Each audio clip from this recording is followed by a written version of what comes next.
Hello again to another Agakala Reacts, and today I will be watching the Geography of the Rocky Mountains Explained from Fact Spark. And let's just not prolong that and just start. Excuse me. And let's just see. The Geography of Rocky Mountains.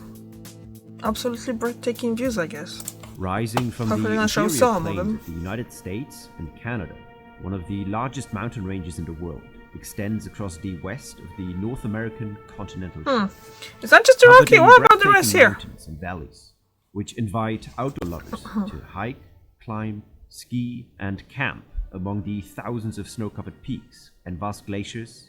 The Rocky Mountains have countless stories to tell. To get to the bottom of them, in this video, The music we'll really take a kind of closer reminds me look of at its geographical extent, Lord of the Rings. what kind of secrets lay within the mountain range, and how it determines the fate of all water. Like no, I'm gonna stop here because I need to. Here we go. So I thought that this all is Rocky Mountains, not just here. So I'm already learning something new, guys. Yeah. Oh, wrong one again. There you go. To get a better understanding of the area we are talking about, we'll start with Chapter 1, Physical Geography of the Rocky Mountains.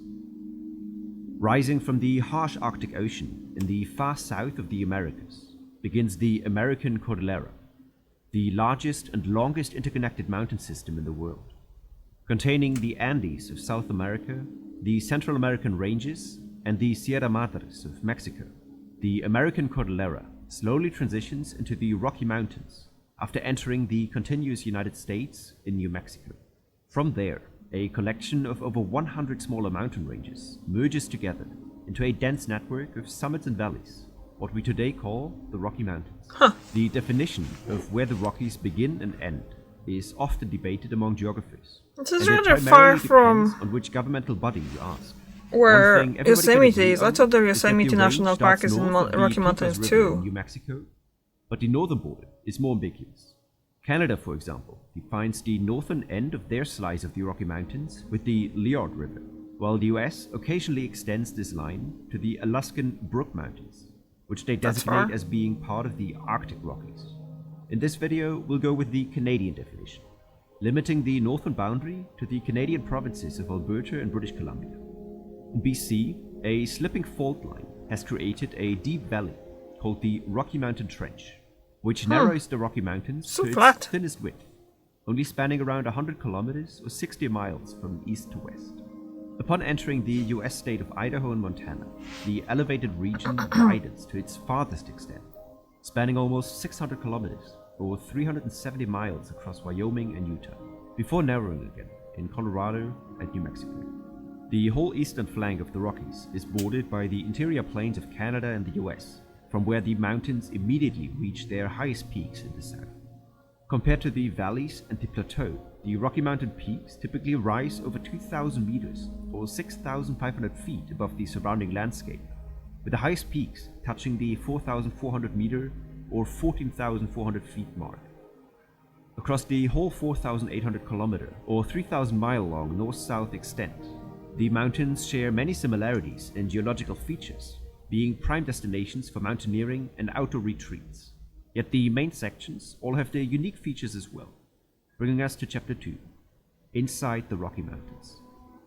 The Canadian Rockies, between the Canadian Prairie and the Rocky Mountain Trench, are the birthplace of many of Canada's greatest rivers, with the Columbia, Fraser, North Saskatchewan, Athabascan, and Bow River, all originating in this relatively thin strip of mountains. The Canadian Rockies are covered in 5 national parks. Calgary, which, that's through where the the resort town of Banff, Winter constitute Olympics one of were in, Canada's like, most popular tourist destinations. 80s or 90s? 4 million tourists Banff. visit Banff and its adjoining national park annually. I'd like to go and see enjoying that the park, pristine national park. mountains, rivers, glaciers, Wow. and lakes for various outdoor activities, from skiing to hiking, all year round. These mountains are particularly known to have a lot of dry snow, which is perfect for powder skiing. Across the border to the United States, we enter an even more famous nature spectacle with the oldest national park in the world. Yellowstone, which sits right in the heart of the Rocky Mountains, has fascinated hikers and explorers since the dawn of humans on the continent. But it wasn't always meant to be a national park. If it weren't for a group of dedicated nature-loving men in the 1860s and 70s, this region and many other pristine natures may have looked completely different today. To learn more about the intricate story of its creation, which set the foundation for all other national parks in the world, you should check out my other video exploring exactly that, which I made a couple of years ago. It will be linked in the description below and at the end of this video. The park as a whole is characterized by its volcanic origin, with a massive magma plume under the continental shelf, which is currently filling up an enormous magma chamber. According to the US Geological Survey, this chamber has emptied itself 3 times in the past 2 million years, at intervals between 800 and 660,000 years, considering that the last eruption was 640,000 years ago. Some are afraid that the next one is overdue, but the USGS sees no reason to worry. Firstly, a series of 3 entries is not sufficient to make any predictions. Further, the scientists expect minor hydrothermal eruptions to occur as a precursor of Yellowstone's next big lava eruption, and these haven't occurred yet. And just to clarify, with minor hydrothermal eruptions, the scientists mean explosion craters with a diameter of half a mile, so the water fountain of the Old Faithful does not count. The fear-inducing mantle plume, responsible for the large caldera, is also responsible for a whole array of other volcanic features that make Yellowstone so popular. Over 10,000 such features, ranging from geysers and mudpots to hot springs, can be found in the region in and around Yellowstone. Compared to the rest of the world, this includes a staggering 62% of all such features. That's a lot of them, huh? Globally. Continuing the Rocky Mountains further south, we enter the states of Colorado and Utah, which encompass the most elevated region of this journey.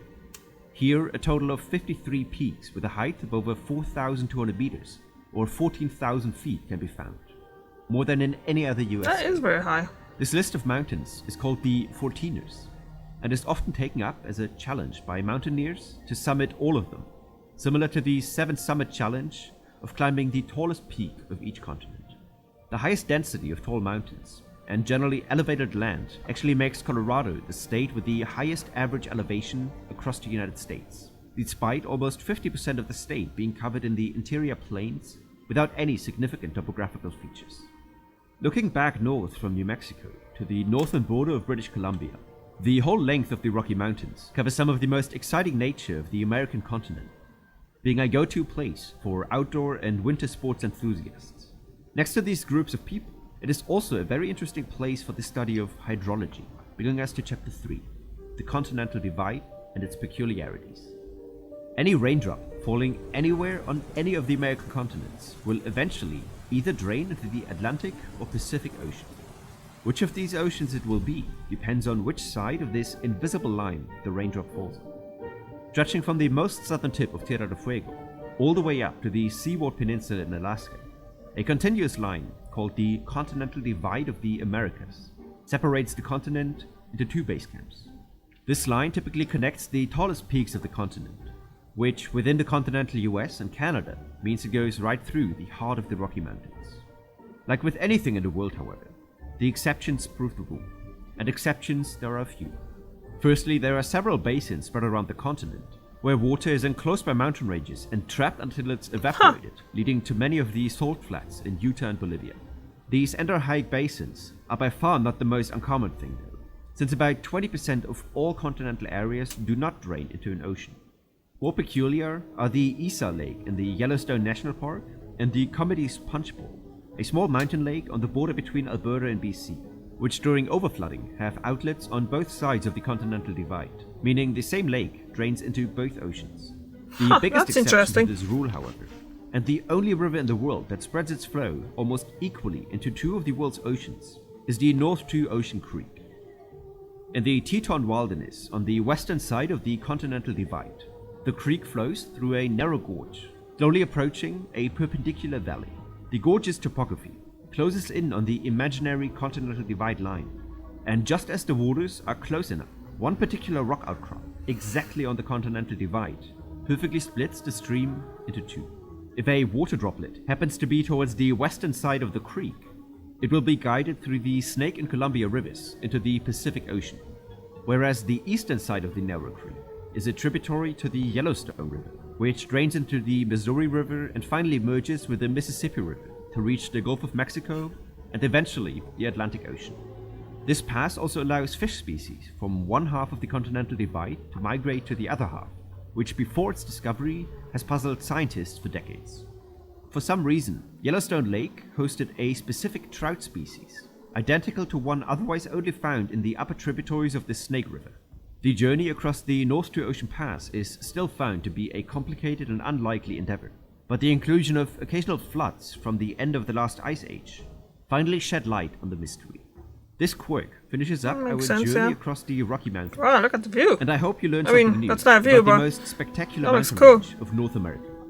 If you want to continue learning about this region, I recommend the video about the creation of the Yellowstone National Park here, or watch what YouTube thinks is best for you here. Do not miss any future uploads. Be sure to subscribe and turn on the bell. Yeah, so that was really good, as per always. But I want to know, because I was always thinking, under impression that basically Rocky Mountains is the whole west of America, and that doesn't seem to be the case. Okay.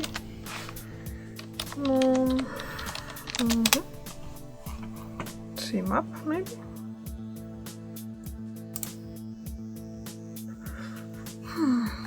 Maps. Okay. So, we are here. So this is it.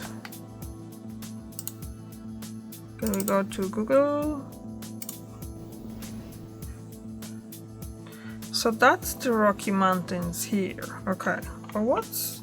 Oh, there's a Sierra Nevada as well. So that's not the part of Rocky Mountains. That explains a lot, is it? That's what it is? Isn't it? Sierra Nevada location. Okay. You're gonna show this? No? So maybe here?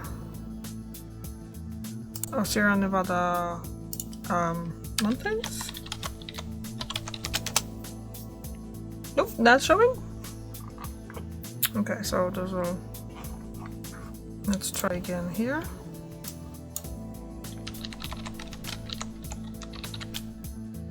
Sierra Nevada mountain range, United States. It's this one here.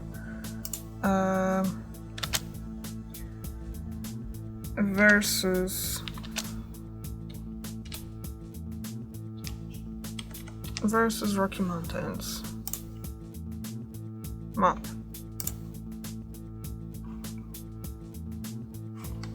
Doesn't really show much, isn't it?